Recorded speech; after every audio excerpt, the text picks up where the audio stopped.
Hey guys, so we are live on officially my second podcast this week, but I've been super excited to have Julien on for quite a bit now.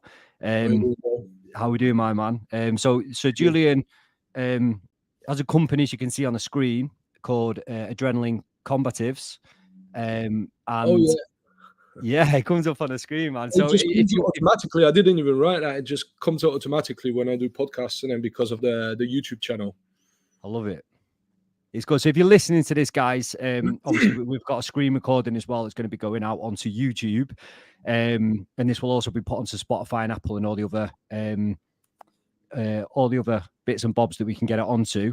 So I met Julien through a mutual friend, and since then we've been in contact. I find him an extremely intriguing gentleman, but very, very knowledgeable. In fact, last Friday night, I think I was on the phone to him for about an hour.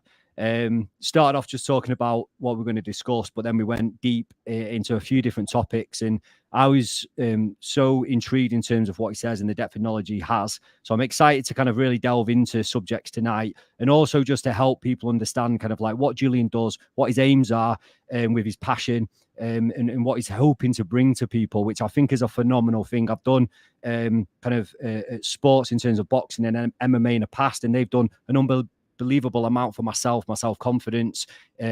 So we're going to dip into a bit of that tonight. But Julien, do you want to just say hello to the listeners and also just give them a bit of an understanding about who you are and what you do, my man?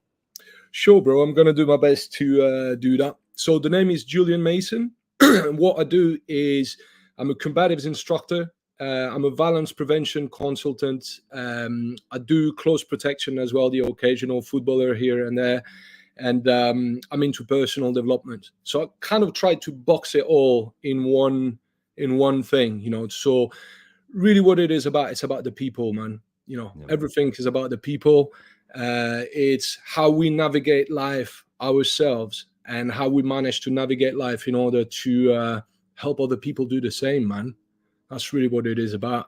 So there's many things to talk about, but I started to say I'm a combatives instructor. So what is combatives? Combatives was designed for soldiers. Okay, so combatives basically derived from all the martial arts out there, but it's basically what's being taught to soldiers so that they can go on the battlefield and fight. So it's basically empty hand and also armed combatives. So learn to use pretty much anything and learn the psychology behind it as well. So, how to get ready on a mental and emotional level to face an extreme level of violence. So I fell in love with combatives after doing pretty much martial arts pretty much all my life, because I thought it was really realistic. And that's what I like about it. It's that it's environmental self-protection. So we train in buses, we train in cars, we train in bars, we train in confined spaces. We train a bit everywhere, in staircases, in elevator cages, just to kind of put ourselves in this type of scenario, to kind of reconstruct a realistic scenario. And we had role play, dialogue, use of profanity and everything to make it as real as possible. And just to jump in quickly on that, because I want to make the listeners aware, because this is something that me and Julien talked about last Friday, because you could be listening to this now, not having done any kind of like combat sport, and not to be thinking about violence or want to be staying away from it. But you might be the average person who gets into a predicament where they need to protect themselves. And also we touched upon the fact that just knowing how to protect yourself and learning the skills improves your confidence and all this kind of stuff as well. So I just wanted to bring that in. So if you're listening and enjoying this and not put off, but a little bit sketchy in a way about the word and about what it is, like it can relate to you so much and it can empower you so much in life, whether you are in a situation where you would need to use it, which we hope you wouldn't be, but it can happen in this day and age, unfortunately. But also just learning a new skill and developing yourself as a person and what you're capable of is a brilliant thing as well. So I just wanted to say that just so anyone listening to this can relate, because I think that this can be beneficial to anyone, literally anyone. So, you know, I was eventually coming to that because there's various branches to what I do. And what I was talking about combatives is definitely any set of principle-based skills that has proven to work under extreme adrenal stress and fight duress. Okay, so these are tactics and strategies. But now if you put this to the side, okay, this is the physical hard skill, how you fight the fight. Okay, and we got also what we call the soft skills. Now, your soft skills are your non-physical options. So how do you increase your knowledge of personal safety? Like you said, for the person that doesn't know how to fight, the person that is very often traumatized, I'm trying to address, let's say, the 50-kilo woman that's being victim of domestic abuse, that's being bitten by her husband, and that's got 3 kids to that man, and that doesn't want to live him because she doesn't want to break her family. How do you teach woman like that? I'm obviously not going to teach her to poke eyes and kick the groin and bite and gouge and do all that stuff, because the chances are that she's not going to use all that stuff, because as I'm going to speak about, violence do take many forms. Okay, most people are focusing on the physical aspect of violence. Okay, but there's many different types of violence. So you got, obviously the physical violence is one thing. Okay, you got verbal violence, so we're talking about harassment, yeah, verbal abuses, yeah. We're talking about psychological violence, which could be gaslighting and emotional manipulation. So imagine now if you're dealing with a family member. You know, I always say to people, when we're dealing with violence prevention, you know, combatives, that's me teaching you how to deal with the skinhead in the dark alleyway, you know, at 4 a.m. But the thing is that if you're street smart, you're not going to be at 4 a.m. in a dark alleyway, half pissed, getting attacked by some weirdo. The chances are, based on statistics, that any violence that occurs, 90% of murders, 90% of crimes are committed by people that we know. Wow. So now all of a sudden you're dealing with someone that you know. It could be a work colleague, could be Uncle Joe, you know. It could be your grandfather, it could be your parents. Unfortunately, there's all sorts of messed up stories. Yeah. So violence do take many forms, and before it actually comes to physical violence, there is a process. There is a process that a lot of people just bypass on a cognitive level. They don't even know what's happening until it becomes physical. Yeah, can become physical. Sometimes it becomes sexual as well, you know, because there's people being sexually abused by, and like I said, very often it's by a family member or by somebody that they know. Yeah, I know several people that this happened to. So how do these people deal with it on a psychological level? Because you see, violence has got short-term implication and long-term implications. So, you know, short-term implication could be, okay, if you got bitten, maybe you broke some bones, maybe, you know, you got physically hurt, okay? But then there is the long-term, which could be all the psychological traumas and emotional traumas that takes years and years and years and years of psychotherapy to get over with. You know, we're talking about PTSD, for example, for soldiers, people that have been in war, that have done, you know, ugly things. It takes a very long time to get back, and a lot of people never really truly come back from that. Yeah, I was going to say that.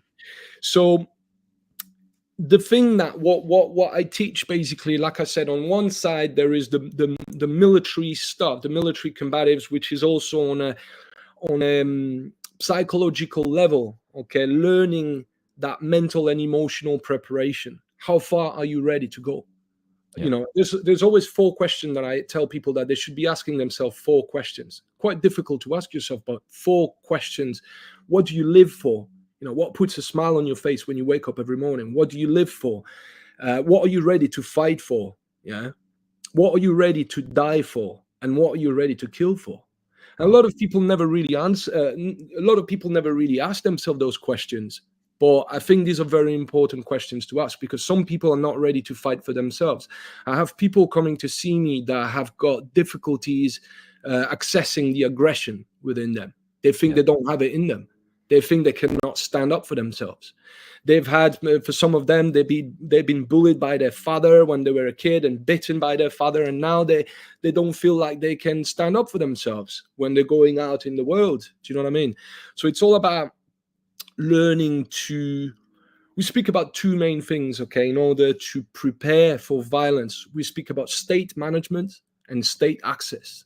Okay, state management now relates to how do you manage your mental and emotional and physical state at the moment when you are in that predicament, when you are in a potentially violent confrontation where maybe it's a life or death situation, and you start, from the moment you start understanding that you could lose your life here, or you could lose your loved ones. There's a lot of things that come into play, okay? And I'll speak about the various adrenal dumps, the adrenal release, and the physiological factors that are following this, yeah? But basically, state management is learning to manage your fear, your adrenaline, your pain, your fatigue. All that stuff is stuff that we should learn to kind of manage. I'm not going to say control, because it's very, very fucking difficult to control, but you want to manage that state so that you can do what you need to do in order to get out of there alive. And if your family is in there, you need to access also what we call state access. Okay, state access is your ability to access the most resourceful combative state in the event of the worst case scenario. So how do you first control your adrenaline, your fear, your pain, your fatigue, your disorientation? Put that to the side, because now you got to be the protector. You got to be the person that's going to look after your family. Yeah. And this is interesting, because from an evolutionary standpoint, we've come to an age now where we can logically think better. And this, I think, is where you're alluding to, because before we start to really logically think about the situation we're in, we emotionally reacted. And if you weren't training your emotions the right way, or understanding them and being aware of them, you potentially weren't able to access what you needed to, and be able to bring about what you needed to handle the situation. So people getting in a lot of trouble, or fight or flight would kick in, and they weren't able to do what they do. So it's really interesting. This is more how humans have evolved to now to logically think and understand and be calm in a situation to do the best they can do. So just interesting to hear you talk on that. So you see, the best thing when it comes to that is understanding what's happening to you on a physiological level, okay, on a psychological level, on an emotional level, and on a physiological level. So let's say, okay, your senses are going to perceive potential threat, okay, and you got the amygdala in the brain, which is a gland on both sides that is basically the threat detecting organ, if you will. And you might see things, so through visual awareness, or auditory awareness, olfactory awareness, or touch, you might perceive that there is a threat. Now all of a sudden the amygdala sound the alarm, and sends a signal to the body. And that's when your heart rate start accelerating. That's the first sign that you're experiencing an adrenal dump, okay? Now you're going from parasympathetic nervous system to sympathetic nervous system. So see it as it's like a generator. Imagine we are in a castle and there's light everywhere, and all of a sudden, poof, all the lights are off, all the power is off, and all of a sudden the emergency generator goes on, and only certain lights are switching on. What you need.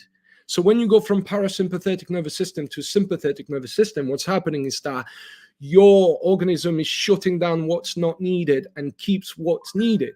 Your adrenaline is a biochemical cocktail of it's epinephrine, okay? It's called epinephrine, which is designed to make you fight harder, to make you jump higher, to make you run faster.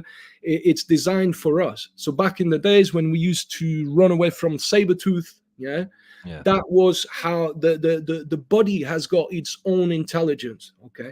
And then there's a lot of factors that come into play when the adrenaline comes in, So the first thing is the heart rate. Then you got tunnel vision, narrowing of the peripheral field of vision, okay? Increase heart rate. So basically, how do you call that?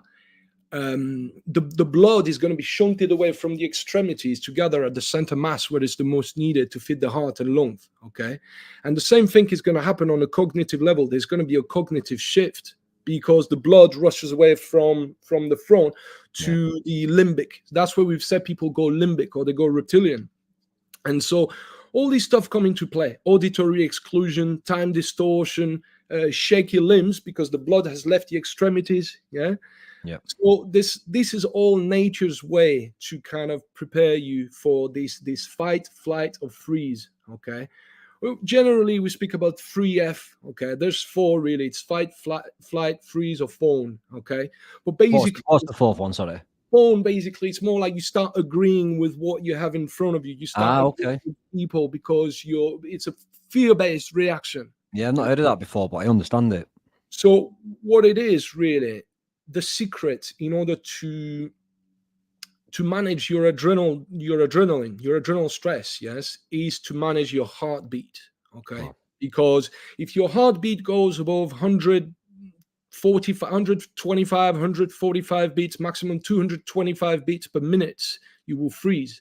You'll go in a state of mental and emotional shutdown. Your nervous system shuts down. And we've all heard the story of the woman that's getting raped, and she's trying to fight back, but she's petrified. She wants to fight back, but she can't move. She wants to yell from the top of her lungs, but no sound is coming out. So she's basically, that's when the heart rate goes to such an extent that everything's shut down. So to avoid this, what you want is to manage your heart rate. And the best way to manage your heart rate is to breathe a certain way. Okay. Diaphragmatic breath. You know yourself, there's a lot of different types of breath work, and I'm big on breath work. I love breath work. I think it's great. There's a lot of different types. You got holotropic breath work, you got fire breath, you got long breath, you got manifestation breath. I mean, we could speak the whole day about breathing. Okay.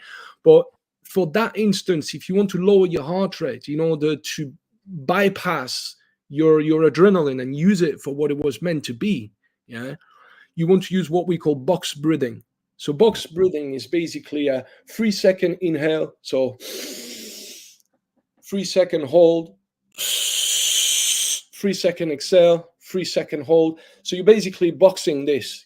Could be 3-second or 4-second or more. And this is designed to lower your heart rate so that you can regain cognitive function, so that the blood can flow back to the front of your head where the neocortex is, so that you can regain some degree of cognition. And by doing that as well, you will regain some degree of the blood going back to the limbs, which means that now you're going to be able to move easier. Because that's another thing in terms of combat skills. Okay, what works when you're fighting for your life are gross motor skills.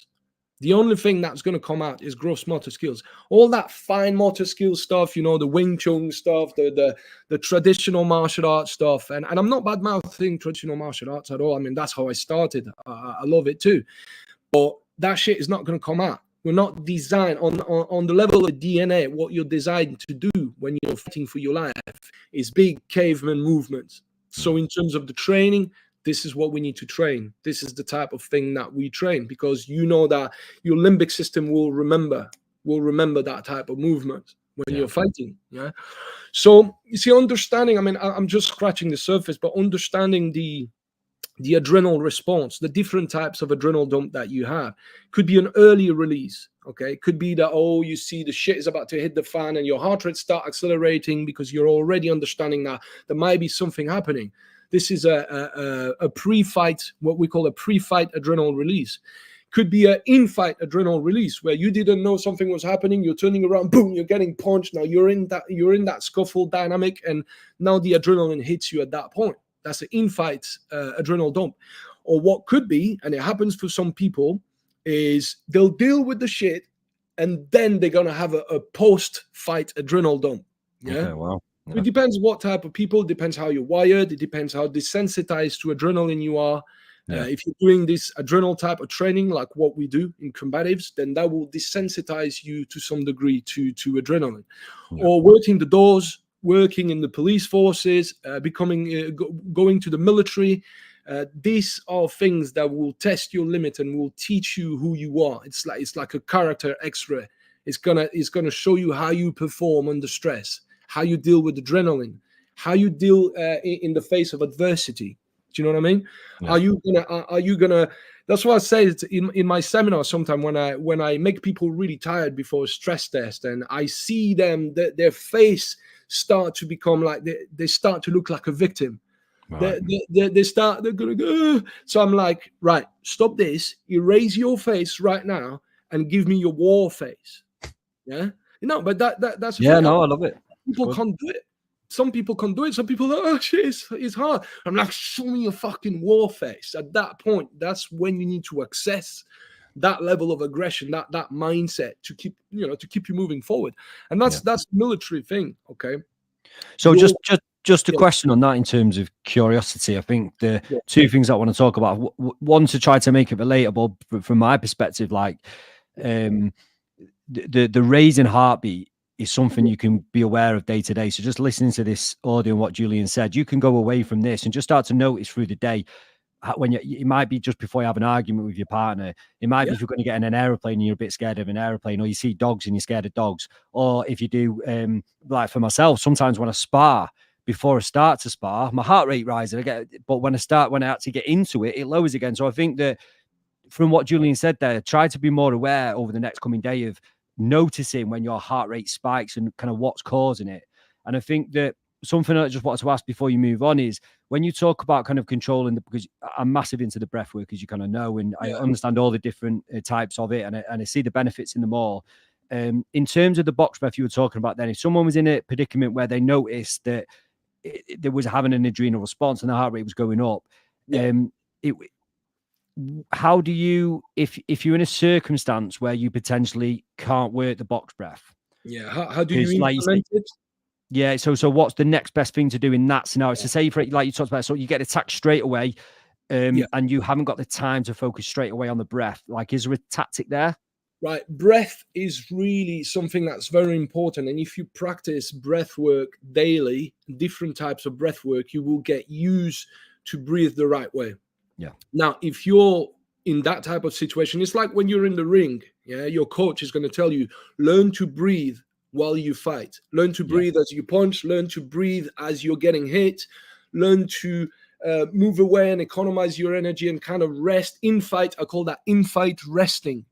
And that's stuff that fighters will tell you about. In-fight resting. Get that fraction of second, that second, like clinch the guy and get that few seconds of, because what you don't want is you don't want to lock the oxygen inside, because what's happening to people, especially when they're facing a traumatic situation, what's going to happen is that they're going to inhale forcefully. They're going to inhale like and very often they're going to inhale and it's going to stay stuck. They're not going to exhale. And that's where the oxygen stays stuck inside, and that's where people start freezing. That's where the heart rate start accelerating a lot. I say if you are in a situation where you need to run, then you need to take action. The best way not to freeze is to take action. And I know it sounds easy. It's easier said than done, yeah? But same thing, if you're turned around and all of a sudden you're surprised somebody's grabbing you, he's about to punch you, and you go, your best bet is to exhale forcefully as you fucking hit him, as you do something. Do you know what I mean? Yeah. So it's all about breathing while you take action. Now, there's 5 steps to mastery. Okay, in anything that you learn, there is 5 steps to mastery. The first step is unconscious incompetence. Yeah, where we are unconscious, we are incompetent, and we're not even aware of it. Somebody needs to come to you and say to you, you see this shit? You can't do that. And you didn't even know that you couldn't do that. So it was unconscious incompetence. Yeah. By somebody pointing that way to you, it goes from unconscious incompetence to conscious incompetence, where now we're incompetent and we know it because we've been made aware of it. This is the first 2 stages. The next stage is repetition. Repetition is the mother of all skills. Yeah, the more you repeat something, the more it stays there. It's like a hard drive. The more you write it, what you put on the disk is what's going to come out.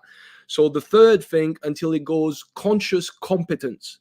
Conscious competence is you're competent in doing something, but you have to think about it. Yeah. So that would be conscious competence. Now, if you have enough reps, enough repetition, you can go from conscious competence to unconscious competence. Now, this is where the right response comes in response to the situation without you having to really think about it. Okay. Yeah. And mastery is basically the application of the fundamentals to a high level, but being able to do that under pressure when it matters. This is mastery. So, you could use that analogy, unconscious incompetence, conscious incompetence, to conscious competence, to unconscious competence, to mastery. Yeah. So with your breath work, this is what you want to do. You want to do enough breath work so that it becomes second nature. In fact, a good thing to do is don't wait until you get in a situation where you're in a fight. You might be at home chilling in the evening, and you might just for 5 minutes try to lower your heart rate. Try to lower your heart rate by doing very, very slow and deep and long breathing technique. So I call it kind of take as much air as you can, but really, really, really slowly. You try to make your inhale last as long as possible. Some people can do it for a fucking minute, bro. No. Do you know what I mean? And you do the same thing on the exhale, yeah. And that's another way to kind of learn to work with your heart. Okay. Now, to answer your question, let's say that you work on the doors. I've done the doors for years. In Eastern Europe, I think it was much more eventful than it is in the UK. Okay. But if I knew that something was about to happen, I didn't wait until my heart rate started accelerating. I started to breathe right there and then, because I knew that, adrenaline could hit me anytime. Even though I am desensitized to it to a certain degree, I started to breathe. It's second nature. So let's say, something, your gut is telling you that something might happen. There is a potential threat out there. Start breathing. Start being conscious of your breathing. Yeah. Your best friend is your heart. And we'll speak about that, okay? Because I'm a very spiritual guy. Your heart is your best friend. Your heart is your guide. Your heart will always tell you the truth. You need to get to know your heart. You need to talk to your heart. And you need to kind of connect with your heart through the breath, okay? And that's one thing. If you can connect with the heart through your breath work, which is what breath work is also designed to do, then you can lower your heart rate and you will have a much better control over your adrenaline and your adrenal stress response, basically. Yeah. So we were talking about violence, bro. It's because I want to go onto the violence prevention, okay? If I had one person that doesn't know how to fight, that never done any martial arts in their life, how do I help them? If I only had 1 hour with them, what would I start to talk about to give them an edge compared to the rest of the people? What I would speak about is awareness, okay? So there's different types of awareness. Pardon me. There is what I call personal awareness, and we spoke about it. Personal awareness is know thyself. Know who you are, what you're capable of, how you're dealing with adrenaline, how your adrenaline feels like. Can you override that shit? What are you capable? How far you're ready to go? This is personal awareness, knowledge of self. Then you have what I call environmental awareness, which relates to the environment. It's your ability to draw an accurate mental map of your surroundings. So when you get to a restaurant, for example, straight away you map the entry and exit, secondary exit, because straight away what you need to think about is your extraction route, your extraction plan. Okay, we call that contingency plan in case there is a fuck up. You know where the entry, where the exits are. You're thinking about the basic outlay of the place. Any things that could be used as a potential weapon. Where are the fire extinguishers? Any cutlery, any chair, anything that you could pick up in the event of the worst case scenario? How you're going to position yourself in the restaurant if you're eating with your family? I suggest you have a wall in your back so you don't need to fucking worry about what's happening behind you, and you can maintain a high level of observation while still being present with your family. So you see, all this relates to environmental awareness. Be aware of your environment. Know where you are. Map the place. Have it in your head. Roughly how many people, how many men, how many women, that stuff. Okay. And then we speak about situational awareness. And situational awareness now relates to the situation. So let's say, follow the same example. You set the wall in your back. You got your family. You got your kids here. You got your wife next to you. And you're still present with your family, yeah, because you're being the husband, you're being the father, you're being whoever you are, yeah, but you're still aware of the situation, what's happening around. You can see the old couple that's all loved up there drinking wine. You can see the table of young lads there drinking beer, being a bit loud, yeah. You can see the two lads that seem quite serious, like skinhead, cauliflower ears, big jaw. You know, these guys train, yeah, and they've seen you getting in the restaurant as well. You know that they're aware, they're switched on, yeah, they're not oblivious. So you need to be aware of all that stuff when you get in a place. How many men, how many women, who looks like he can fucking have it? Yeah, look at the way people are dressed, their facial expression, the way they move, their kinetic energy will give you a lot of information about the type of people that they are. Yeah, so this would relate to situational awareness. Who is doing what and who is saying what, roughly. Yeah. So if a waitress comes out of the kitchen and almost drops the plate on the floor, you should have spotted that. Yeah. If there is a guy in full summer, everybody's in t-shirts, and there is a guy coming with a big bomber's jacket and a rucksack, and he looks really fucking dodgy, looking left and right and all sweating, you should spot shit like that. This is something that where you should go, oh, that's an anomaly. There's something there not quite right. So this relates to situational awareness. Now, the last type of awareness that we speak about is behavioral awareness. Now, behavioral awareness works both ways, okay? It could be internal awareness, inner awareness, being aware of your own thoughts and emotions and what triggers you so that you can go, right, okay, yeah, I feel anger. Where does that anger come from? From what's been said. Okay, why does that, kind of, I call that reverse engineering what's happening on an emotional level and on a mental level. Yeah.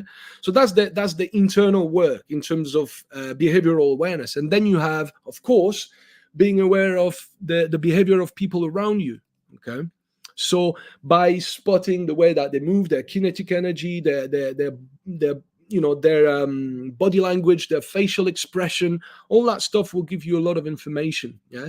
And all that on a constant. This is awareness. This is something, even though I'm doing this now, I'm not even thinking about it. So I can still be present with my family and do that work. Because as a man, we've lost this. We live in a society now where a lot of men lost this. Okay. But we're responsible, man. You're responsible for the safety of your loved ones. So any knowledge that will make you a harder target, you should have it. You should work on it. On your observational skills, you should see stuff. So if I was to get somebody that don't know how to fight and I wanted to give them something real, we would speak about situational awareness. We would speak about environmental awareness, behavioral awareness. We would speak about pre-threat indicators. We would speak about pre-contact cues, all that stuff, how to read people, how to gather as much information about people before they get in your personal space, basically. Yeah. So all that stuff is very, very useful. And then understanding the rituals of violence, how those violence occur. And like I said, the different types of violence. Yeah. Can you actually spot behavioral red flags before violence even takes place? And that's what violence prevention is about. It's about completely outbirthing violence. Wow. See, I'll give you an example. I think I'm going to give you the same example. I used it a few times with you and with somebody else before. You're taking your family to Turkey, yeah, for a holiday, because Turkey is nice. You went to Istanbul, yeah. Istanbul can be a very nice city, but if you go to the wrong places, it can be a very dangerous city as well. So let's say you decided to take your family to a restaurant that's got really nice food.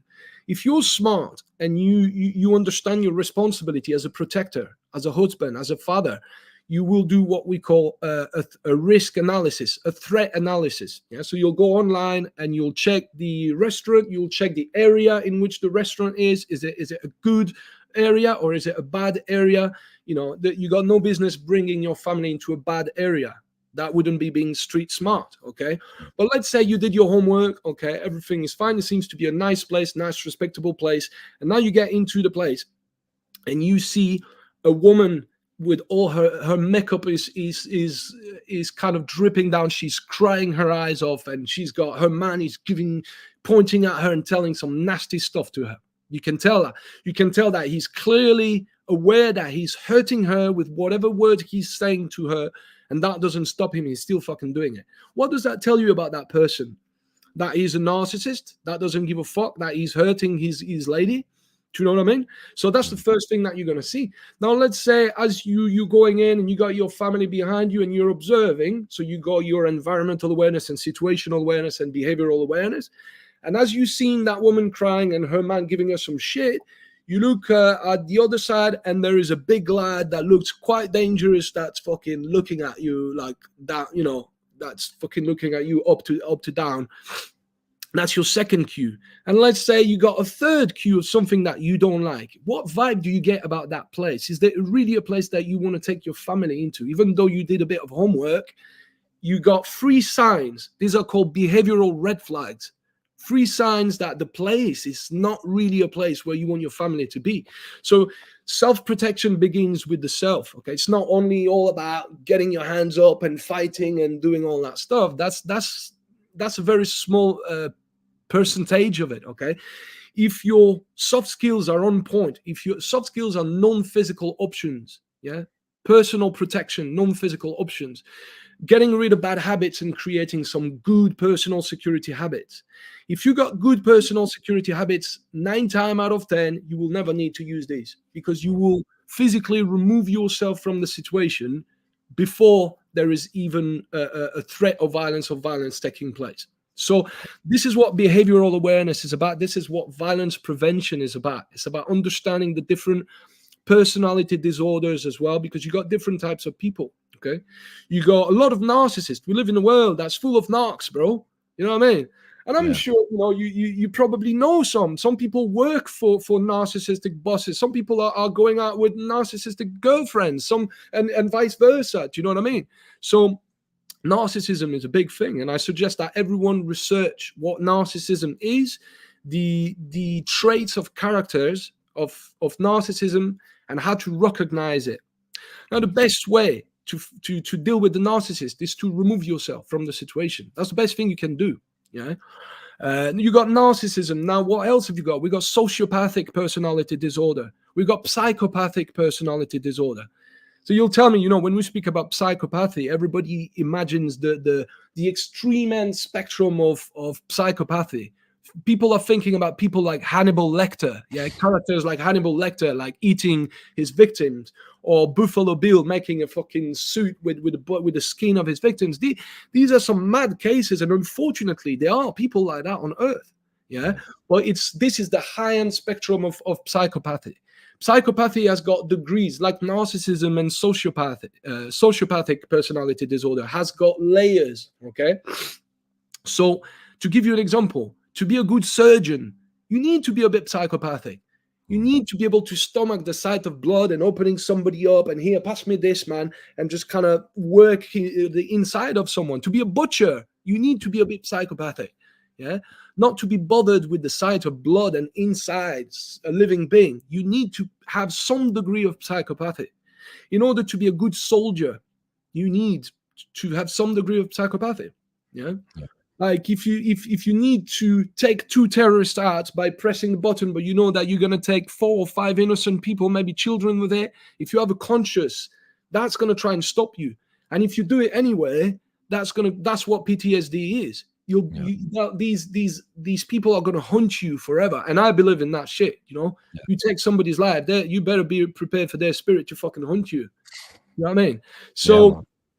So all this, man, is stuff that could be avoided by taking the necessary precaution. And then I'm talking precaution is about seeing things first before they happen. Perceive, have a good, excellent level of observation so that you can spot things before they happen, and physically remove yourself from the situation before any threat or any violence takes place. This is violence prevention. This is what people need to focus on. And do you think that's waned in this day and age, potentially due to kind of like tech, for example? Like, we're so on our phones in a public space, we'd rather be checking social media or text, and we're not even looking up or communicating, or, like you're saying, being aware of all these things that you've brought up. And I think we get into a day and age, it's a lot more like that. It's taken away from a long time ago where there wasn't a distraction. You were more aware. Does that make sense? Man. Absolutely. And I always say to people, you want to be you want to be in what we call code yellow or code yellow alpha. I'm going to explain the color codes in a bit for people. That'll give them a nice something to work on their situational awareness and their degree of observation. Okay. So Colonel Jeff Cooper from the US Air Force came up with the color codes, Jeff Cooper's color codes. I'm going to give you the simple version. Okay. Code white, code yellow, code orange, code red, and code black. Okay. Code white is when you're completely switched off and oblivious to your surrounding. So most people that you see texting on their phone down, head down, maybe headphones, completely oblivious to what's happening around them. Very likely to be selected as a victim because there is a selection process, okay, which we can talk about. Predators do select their prey based on a certain criteria, okay? So the first thing is if people are alone, appear to be alone, appear to be oblivious from their surrounding, and appear to be impaired and displaying some sort of weakness, whether it's physical weakness or emotional weakness or psychological weakness or any type of impairment will be picked up as a weakness. Now, if you got all three of them, you're very likely to be selected, okay? So never be code white, bro. That's what I said to people. The only time when I'm in code white is when I'm in my bed, my eyes are closed, and I'm having some dream time. You know what I mean? That's the only time when I'm code white. Even now, I'm nicely in the comfort of my home. I know I'm safe. Do you know what I mean? But I'm still aware because I'm talking to you. I'm looking at you. If there is any noise in the house, I will be aware of it. So I'm still in condition, what we call condition yellow. Okay.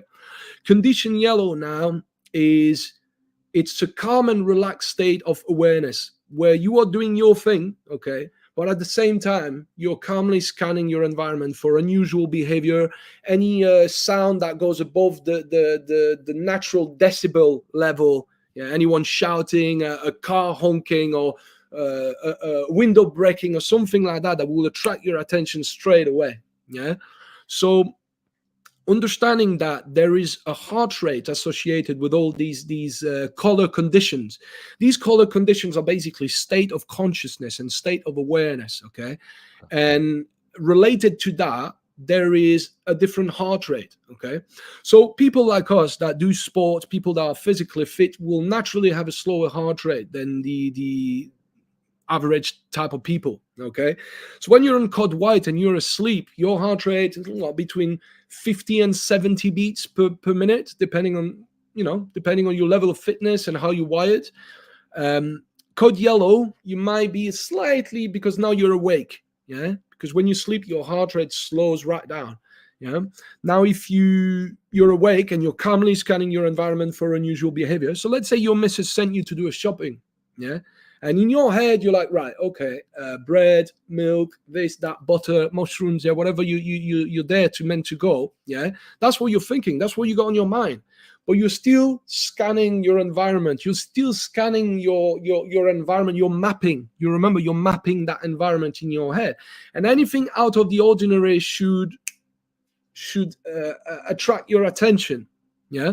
So code yellow would be this. And then you have something that we call code yellow alpha. Okay. Code yellow alpha is more like the state that I like to have. I've been working in security for a long time, and I'm training the people like that. So for me, code yellow alpha is, you see, for example, when the police is driving really slow and they're looking left and right, they're actually looking for someone.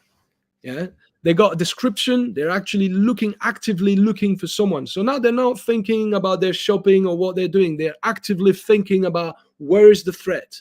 Where is the threat? I am looking for the threat. So, for example, if you work the doors, when people are coming in, big groups of people, that's what I'm focused on. I'm looking at the way they're dressed, body language, facial expression. I check the belt line for any sign of weapon signature, any clips sticking out of pockets, any weapon signature, anything that tells me that they're carrying something. Do you know what I mean? I will actively be looking for the potential threat. And once I'm happy, in my head, I'm like, right, clear. That guy's clear. Okay, clear. Yeah, okay, next, clear. So I personally, I'm always between code yellow and code yellow alpha. Okay, and I advise people to train that way in your head when you go out. I want you to go right. I'm switching to code yellow now. Yeah. There is a game that I call the game of cross and check. Okay, cross and check. Basically, you have to see people before they see you. Yeah. Wow. If you see people before they see you, you can do that game when you're on your own. If you see people before they see you, that's a check. If people seen you before you saw them, so let's say you've not seen that guy turning the road and you're turning and he's already looking at you, well, he's seen you first. That's a cross. Yeah. Yeah. And vice versa, if you see somebody first, check. And at the end of the day, if you do that for 10 minutes and keep count of how many checks and how many crosses you got, if you got more crosses than check, you need to work on your observational skills. If you got more checks than crosses, then you're good, but you can always get better. There is another game that I call it as you see it, call it as you hear it. So the police forces, the military are taught that way. It's good for the brain, and it's good to increase your observational skills. Yeah. What you want to do is, as you're walking outside, you're going to give yourself as much information about what you see. Yeah. How many people? Who's how is the person dressed? Oh, mother pushing her baby. Yeah. White male with blue trousers and white top. Yeah. Police car coming, bus coming. Yeah. Dog shit on the floor. I'm gonna go around it. Yeah. All that sort of thing. You give yourself as much information as possible to get used to that. Once again, that needs to become unconscious. Yeah. You want this to be happening in your head unconsciously. Boom, boom, boom, boom, information like the Terminator. Beep, beep, beep, beep, beep, beep, beep, beep, beep, beep, scanning everything. Yeah. So at first you get that on the conscious level, as I said to you, and then eventually it becomes unconscious. But that's code yellow and code yellow alpha. Okay. Now code orange, let's say you spotted something. There is a potential threat. Something is telling you, I don't really like that. I don't want to continue go that way because I don't really like what I'll find if I go that way. So let's say, it's 2 a.m. You played PlayStation, Call of Duty with your mate, and oh shit, it's fucking late. You got to go home now. Maybe you had a few beers. Yeah. You parked during the day when it was rush hour. So your car is parked maybe 5-6 minutes walk from your mate. And as you're walking to your car, you got these 3 big lads just turned from that street and they look sketchy as fuck. Yeah. And one of them looks at you and, he turns around, speaks to his mate, and then they're all looking at you. So that you're saying that he's been talking about you. What the fuck is he talking about you? So now already there is an alarm in your mind. It's like, whoa, what the fuck is this? I don't know these guys. Why is he looking at me? What did he talk about me? Now they're all looking at me. It's called orange. What do I have in terms of options here? Can I run back to my mate and lock the door? Am I parked close enough? Can I run to my car and lock the door? Run the fucking cunt over if need be in the worst case scenario. Is there anything on my persona that I can access as a weapon? Anything that I can momentarily use as a weapon just in case of the worst case scenario? So I always say to people, go from the worst case scenario to the best case scenario. And that's what combatives are about. Combatives are about facing the worst case scenario.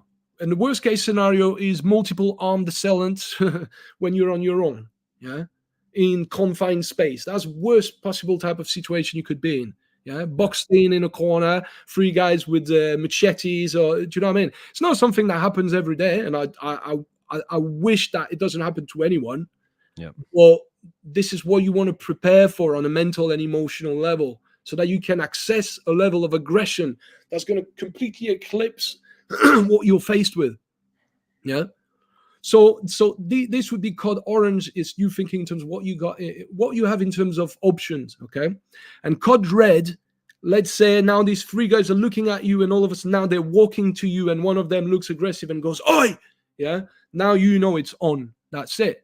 So now it's code red. Okay. And that's when the cognitive shift happens. That's when that's when the adrenal dump happens. Yeah. The real adrenal dump. You might have a pre-fight adrenal dump at code orange, where your heart rate is going to go maybe above 90 beats per minute. Yeah. And eventually at some point, when shit has really hit the fan and now you're in a situation, your heart rate will start accelerating a lot. And that's where you go tunnel vision, hyperventilation, decrease of fine motor skills, cognitive shift, all that shit happening. Yeah. That's when your heart rate goes above 125 beats per minute. Yeah. Now, if your heart rate goes above 170, 145, 175 beats per minute, you will freeze. Yeah. And that's what we call code black. condition black. You never want to find yourself in condition black. You always want to find yourself either yellow or yellow alpha. Yeah. So once again, it's all about managing your heart rate in that situation. Yeah. The lower your heart rate will be, the more blood will be flowing where the neocortex is, the prefrontal lobe. The more your heart rate is low, the more the blood is going to flow back into your limbs, so you'll be able to use them more efficiently. Do you know what I mean? Yeah. So all this relates to awareness, and we're not even talking about fighting yet. It's just kind of, helping people with giving them things that are going to give them an edge and to make them into a harder target. This is what I want. If somebody is not physically capable of fighting back, then at least I want to give them a knowledge of personal security that will take them out of bad situation in the first place by not being there. The best form of self-protection is don't fucking be there. Do you know what I mean? And a lot of people forget about this, because you go and train self-protection with people, and very often they're going to speak about the in-fight dynamic. They'll teach you how to headbutt, how to elbow, how to knee, how to do all that stuff, yeah? But they're not going to teach you the pre-fight confrontation. They're not going to speak about what's happening before.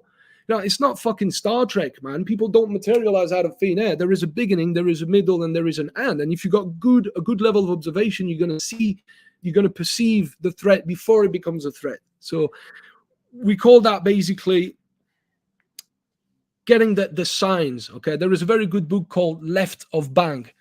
Bang being the event, the shooting, the robbery, the stabbing, the fight. Okay, this is bang. You want to be left of bang. Left of bang means before bang. Right of bang means after bang, after the event. Pre-event, post-event.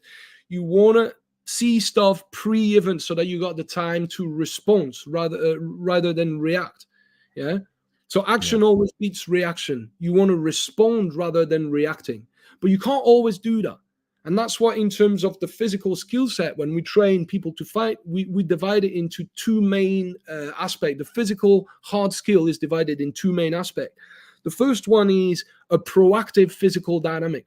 Now, what proactive means, it means that you got good level of observation in place. You spotted some sort of pre-threat indicator, some sort of pre-contact cue, and you decided not to wait.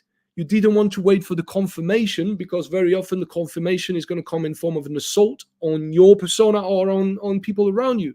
So you had enough discernment in your head to go, "Whoa, I don't like, is that guy about to hit me? Or is that," if you're asking yourself, "Oh, should I hit him? Or is he going to hit me?" If you're asking yourself that question, you got somebody in front of you gobbing off, and you're asking yourself, "Is he going to hit me?" That's time to fucking hit him, man. Do you know what I mean? So we call that a preemptive approach, or a proactive physical dynamic. Nail him first, yeah, before he does it to you. He or she or they, do you know what I mean? The different situations. And then you got reactive physical dynamic. A reactive physical dynamic means that now there was no pre-fight intel. Maybe let's say you're in a nightclub and you just come back with drinks, yeah, and somebody's tapping on your shoulder, and as you turn, boom, you're already getting punched. So now it all depends. Did you get knocked out? How badly you're hurt? How quickly you can get over the psychological and emotional shock and reverse the predatory prey role so that you can get back in the fight. Yeah.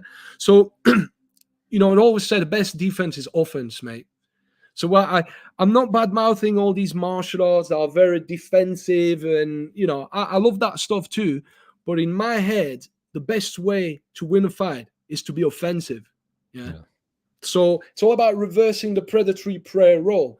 If you're on the receiving end, you're turning, you had no pre-fight intel, and somebody's grabbing you and is already punching you, at that point, you're going to have to override that adrenaline dump really rapid, protect your nugget so that you don't get knocked out, and you're going to have to reverse the predatory prey role so that you come on the top. Yeah. So this is all stuff that we speak about. Okay, how to completely assert total dominance onto someone.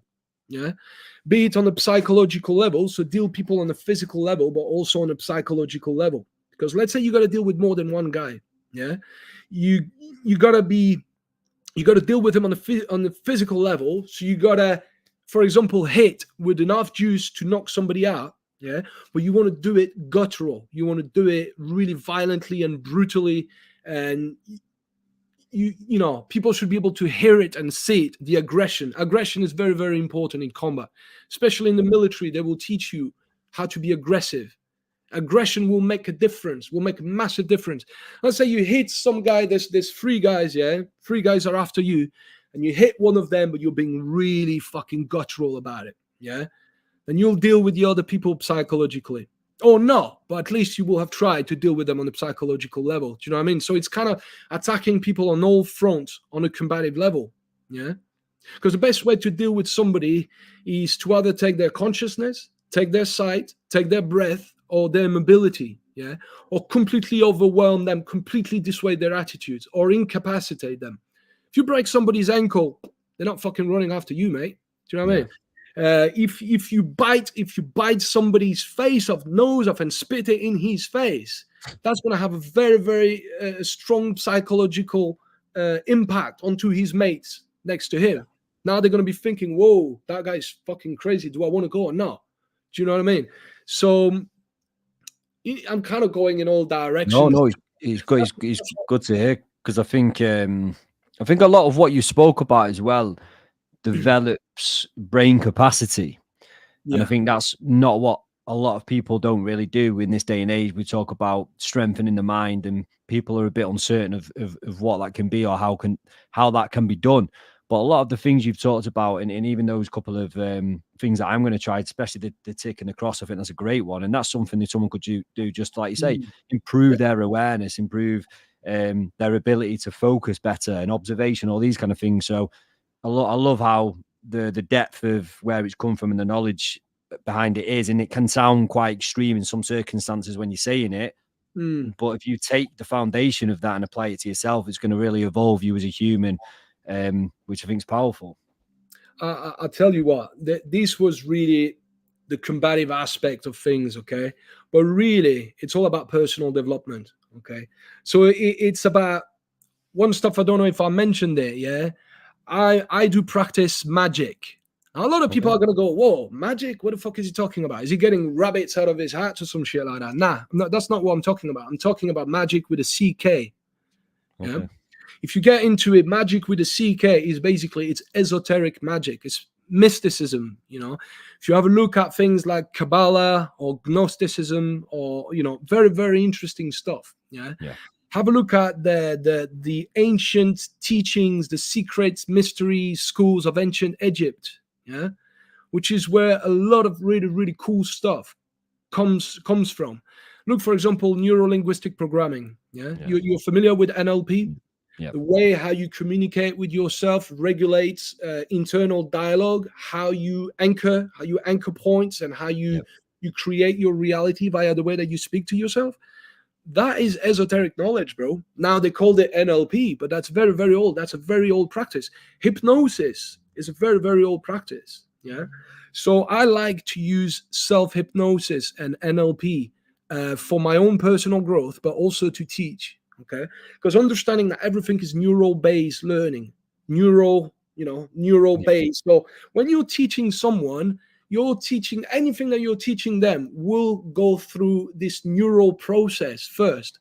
So if you understand how to efficiently create this neural link, yeah, it might sound funny to you, but anyone that knows about dog handling will agree with me that if you know how to teach a dog, you know the best way how to teach a human being, because you will teach them on a mental and emotional level, and it's gonna be as I said, it's gonna be neural based learning. Yeah. So it's all about learning these skills and learn about yourself. So I was gonna speak about, you know, the great work of alchemy. Have you heard of alchemy? Yeah, mate. Yeah. So alchemy is something amazing. Yeah. It's understanding that we have two main energies in the universe. Yeah. And these energies are not only outside of us, but they're inside of us. They're traveling through us. We are actually letting them out with words, with actions, with thoughts. Okay. We're going to speak about light and darkness, bro. and everything is about light and darkness. And people might go, "Oh, where the fuck is he going?" It's like with that Star Wars thing, yeah. But there's a lot of truth in Star Wars when you look at spirituality. And I'm not talking about. I'm not a religious guy, okay? Yeah. Not a religious guy at all. I think that religion has fucked it up for a lot of people. I'm just. I like the teachings of the heart, bro. You know what I mean? I like people, okay, if people pick a religious book and just in the spirit of becoming a good person and listen to their heart and love themselves and love their neighbor and just listen to their heart, that to me, to my eyes, that's all they need to do, okay? Yeah.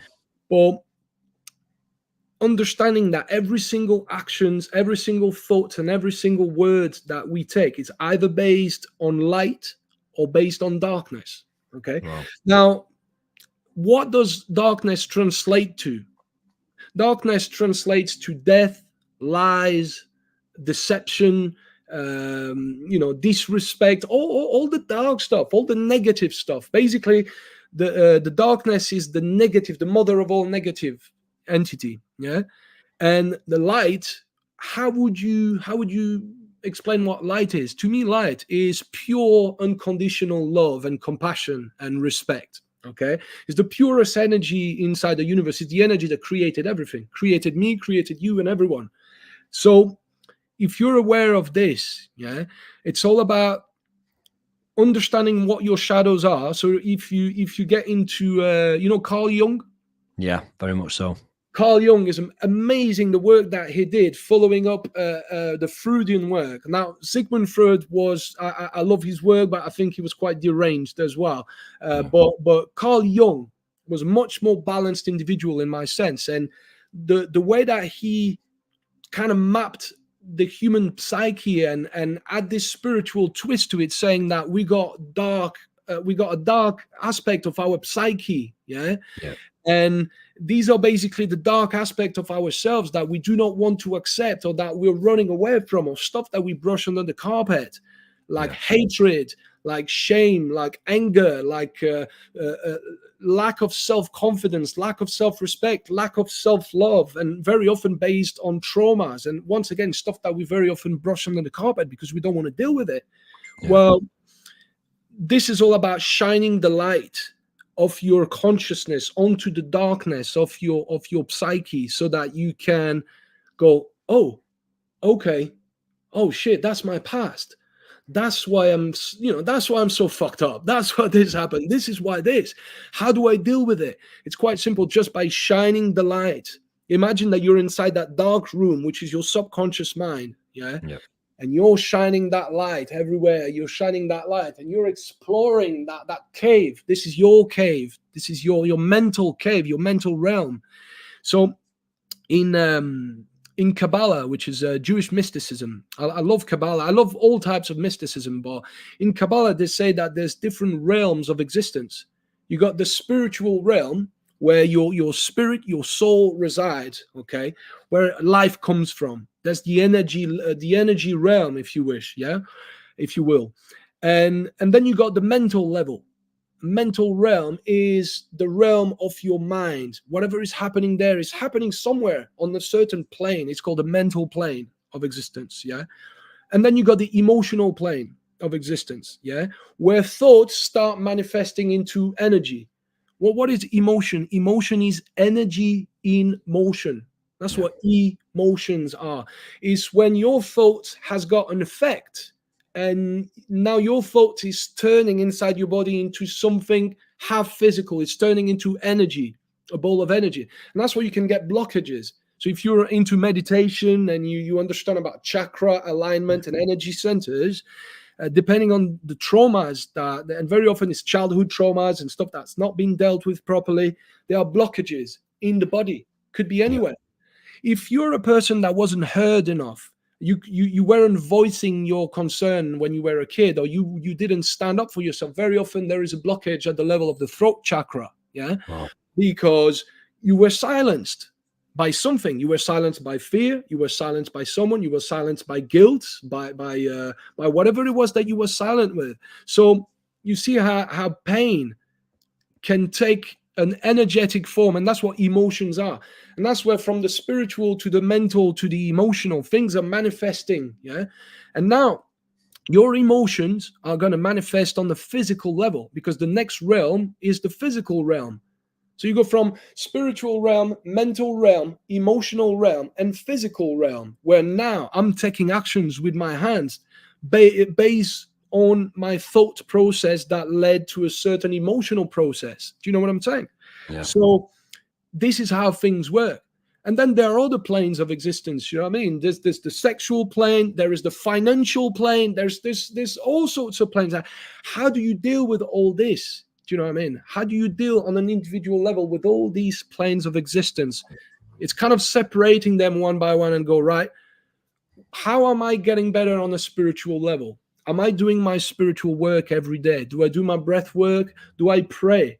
I got, I'm not religious or anything, but I got a prayer mat and I do pray pretty much every day. I do it my own way because I believe that the universe is alive, bro.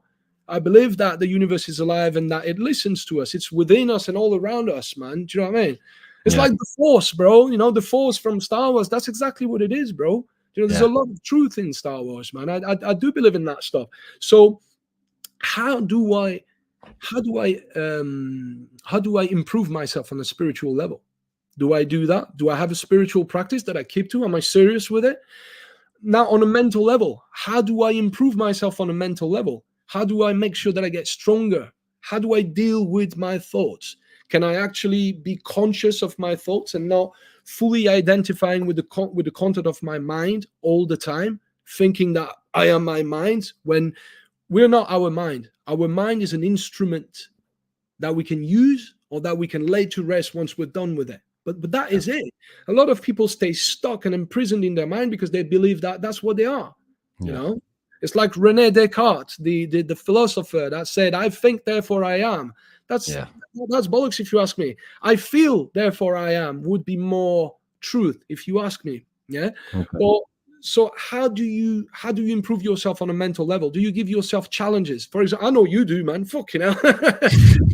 But do you know what I mean? So you give yourself those tasks to get a stronger mind, because you got the little devil on your left side that's gonna go, no, Ben, don't do that. No, don't do that. Just do it tomorrow. It's fine. No, don't clean your room today. It's cool. Don't worry. Or have that piece of cake. Have that piece of cake. It's fine. Or have that beer, bro. Have that spliff, bro. Have that line. Whatever. You got that devil just try to get you to do the wrong thing, and then you got the voice that you have to initiate that voice. You have to go, right, I'm not going to listen to you. I'm going to listen to that voice. And that voice is saying to you, no, Ben, it's time now. Don't procrastinate. Don't push to later what you can do now. You'll be proud that you've done it. It might be hard. You might, your mind on the left side might say, "Oh, I'm tired. I can't fucking do it anymore." But your other mind is going to tell you, right, you can do one more. Do one more. Do you know what I mean? So that's, you manage to improve yourself on the mental level. Now, how do you improve yourself on an emotional level now? Are you aware of what triggers you? What are your triggers, your emotional triggers? Somebody said, for a long time, I had anger issues, man. Before I had my spiritual awakening, I was a very angry person. I used to smash shit up in the house, and, actually, it was pretty fucking scary, mate. I was turning into fucking Hulk, mate. I was putting wardrobes down, smashing phones against walls, punching holes in plasterboard walls. I was just mad, bro. And then I realized, I'm lowering my vibrations. Every time I do that, I'm lowering my vibrations. Why would I do shit like that? Why would I allow myself to lower my vibration to that level? It just makes no sense, because every time I'm starting from zero. So, and I'm losing precious life, vital energy.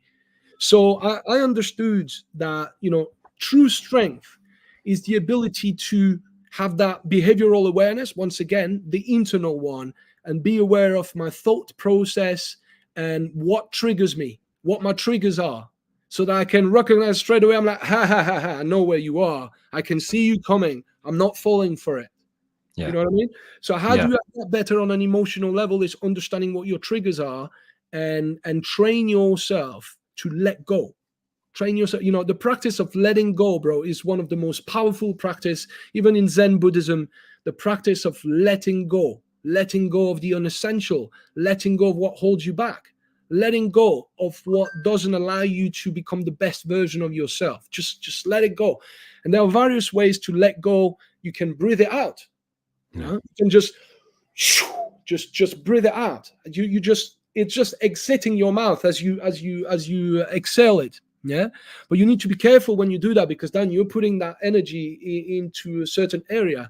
Now, if you got your parents next to you or your family, they might pick up on that. This is energy, bro. This is stuff that you don't see with the naked eye, but it can be absorbed by people. Yeah. So be mindful of what you do with your energy, and how, your spiritual energy, your mental energy, your emotional energy, your physical energy, your sexual energy. All this is stuff that you really want to be careful what you do with it. Okay. So same thing on the physical level. You go to the gym, you challenge yourself. How do you get better on a physical level? Well, I go to the gym, I box, I do some MMA, I lift weights, I do this, I do that. This will be your way to get better on the physical level. Now, there is, if you're into like fucking sex and magic and stuff like that, there's also, like, the pharaohs of ancient Egypt had that practice of how to use sexual energy to raise their vibration and raise their consciousness. So even that, as a man and as a woman, do you know what I mean? Like, are you shagging enough, bro? Are you having fun? Are you actually open with your partner? Are you exploring stuff? Is there any area that needs kind of opening up? Because people have got traumas, and you want to be able to explore with your woman. Do you know what I mean? So as a man, this also comes in play with your mental health. So it's your spiritual health, your mental health, your emotional health, your physical health, and your sexual health. Okay, and you could add more stuff to that. What about the financial health? Yeah. Are you financially abundant? Have you got enough? Have you got enough for you to look after your family? Are wealth energy is not only about money. A lot of people make the mistake to go, right, money, this, money, that. It's not about the money, bro. It's about the energy. It's about the energy that money provides you. It's what I call wealth energy. Now, wealth energy can come to you via people, situation, opportunities, holidays, work opportunities, jobs. It could be anything, really. Meeting new people, meeting new friends, people that you're gonna create like memories in the future and stuff, or you're gonna train together and have really nice workout.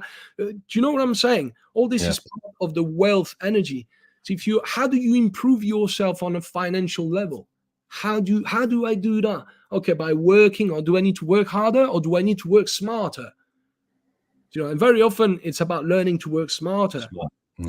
I'm getting into that business mindset right now at age 36, and I'm saying to myself, a lot of people say, well, not a lot of people, some people say, some very successful people say, don't work for money, make money work for you.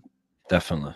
I mean, and that's a different way. It's all about how you see things, and from what lens you see things. And unfortunately, people are very mono lens. They only see things through one lens, instead of going, right, wait a second, let's take a step back and let's take a higher ground, so that now I can have a look at the possibilities that I have in my life, and the different ways in which I can observe my situation, the different ways in which I can observe myself, my thought process, my spiritual practice, my emotional process, and all the stuff that we've been talking about. So you see, all this relates to alchemy and personal development. Okay. Yeah. It's all about inner work, bro. And very often it's about the quality of the internal dialogue that you have with yourself. And I think that's why I resonate with you a lot, because everything you've talked about, especially in the latter part, then, is stuff that I've worked upon myself. I do a lot of meditation, a lot of letting go, struggled with anger and a lot of stuff myself. So, and it's amazing when I talk about meditation to a lot of people, especially males, the word puts them off, but they don't realize the power of what it's really done for me. And I'm very spiritual, just like yourself. I'm not religious, but I do believe in energy, in the spirit, and that's been my awakening, and following that path has completely transitioned my life. But I'm in my house. I've got my little lad, and he's going to start to go mental in a minute. So I knew this would go deep, with Julien, because I know how knowledgeable he is, and Just- I'm hoping that we're going to be able to jump back on, not just for a second part, but hopefully a third or a fourth, because we've scratched, as he said, then we scratched the surface, and he's a phenomenal guy. I've literally been sat here tonight just in awe of the information you give, and I've learned so much from you just by listening. You go into so much depth. But what I wanted to do just before we finish this episode is just to give you an opportunity to talk about, because I think a lot of people that are listening today have heard about definitely about the knowledge you've got. You touched upon what you coach and how you go about it, but how can people find you?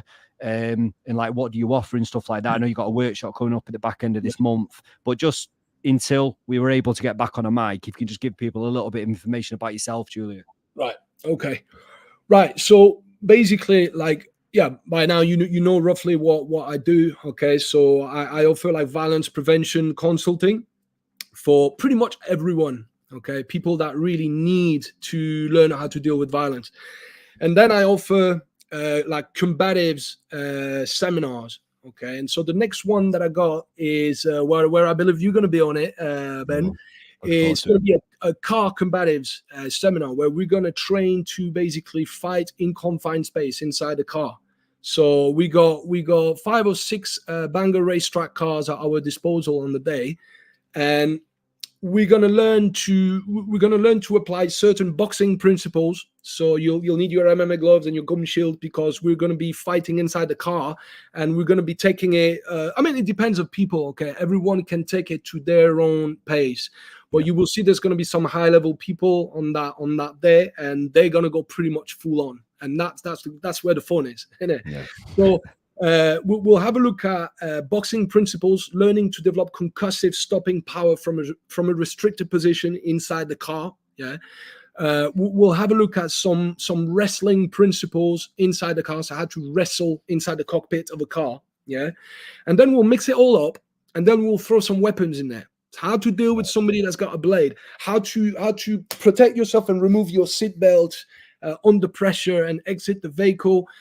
How to deal with an armed assailant. Now, how you deal with a guy that's got a blade either on you or he's already stabbing you to fuck, and you've had maybe the first one and the second one, and now, you know, the sort of training that we do is not martial arts. Combatives is stuff where, you know, we're gonna go as realistically as possible. And even if you ate the first, then you need to understand in real life, you just got stabbed. You might have not felt it, but you need to continue fighting, because you need to make sure you're not going to, we're talking about damage limitation and preservation rather than, I'm not selling you dreams. And that's the thing.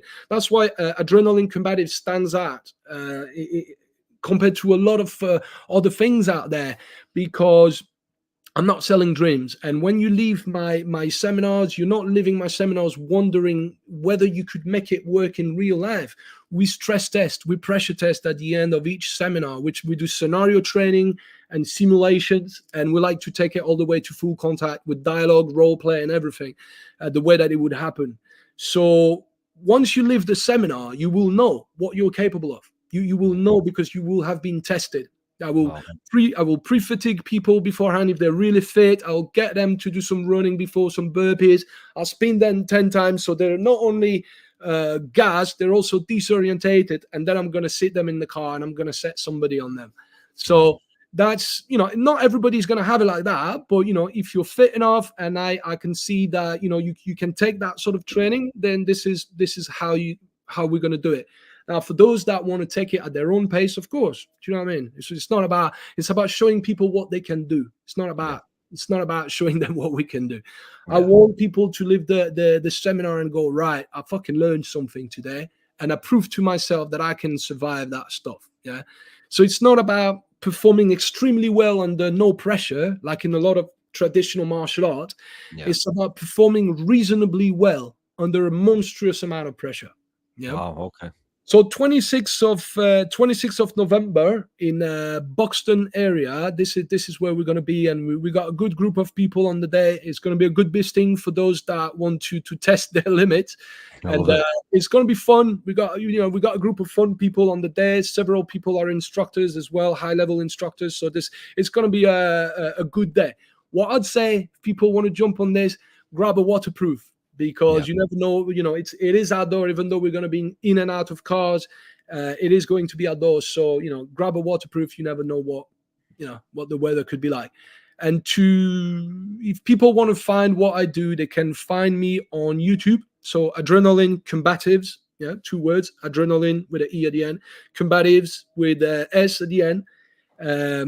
YouTube, Instagram, Facebook. They can find me on those. I think I'm on LinkedIn as well, but I need to learn how to use it a bit more. I'm on TikTok as well. So find me, folks. Have a look at what we do.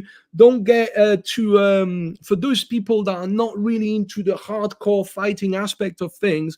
I got you covered, and I'm going to put more and more and more content for people that don't know how to fight, which is more the psychological level and learning to create positive personal security habits, basically. Wow, I love that. And I think I jumped on Julian's website today, and it's got mass amounts of information about himself, about what he does. It's also got the links to all of his social channels. So I think if you've listened today and it's appealed to you, or even you've got a question, reach out to him on social media. I don't bite. Doesn't bite. But again, you might have listened to this with intrigue, and it's not an area you've thought about before, or an area that's put you off or been fearful, and you've just been intrigued by the way Julien speaks and the way he expresses in the knowledge that he's got. Reach out, speak to him, ask him questions, and it could be a new journey for yourself. Like you've heard 2 sides to him tonight. The side that really kind of digs into kind of like the combative aspects of violence, but also the spiritual side and understanding yourself. And I think the mix of the 2 create a very powerful individual. And this is something that this man can give you. So, Julien, man, I'm gonna have to wrap up because I can hear my kid in the background now, and it's going to start to echo in. So I need to. No, thank you so much for your time. I really appreciate you coming on. And like I say, guys, hopefully we're going to have a episode 2 or an episode 3 even. I think we've got a lot to talk about and delve into. But yeah, just thank you so much, Julien. And hopefully I'll speak to you soon, my friend. Cheers, brother. Take care, man. Thank you, my brother. Good evening, man. Take care, guys. Bye-bye, mate. Bye-bye.